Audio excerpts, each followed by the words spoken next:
Ассалаумағалейкум, құрметті жақсылар. Бүгін ізгілікте жасай қайырымдылық қоғамдық қоры ізгілік жүректе қайырымдылық білекте акциясымен біз Шымкент полиция департаментімен бірлесе отырып, ауызашарға үлгермей қалған ағаларымызға, жол кептелісінде тұрған ағаларымызға су мен құрма таратудамыз. Бізбен бірге болыңыздар. فيك المحبة بلا شرور فيك السنة فيك الضياء رمضان يا خير الشهور رمضان يا رمضان رمضان يا رمضان رمضان يا رمضان رمضان يا رمضان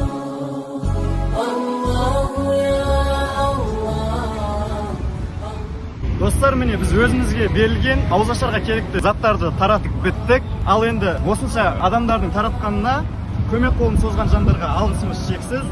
Ізгілікте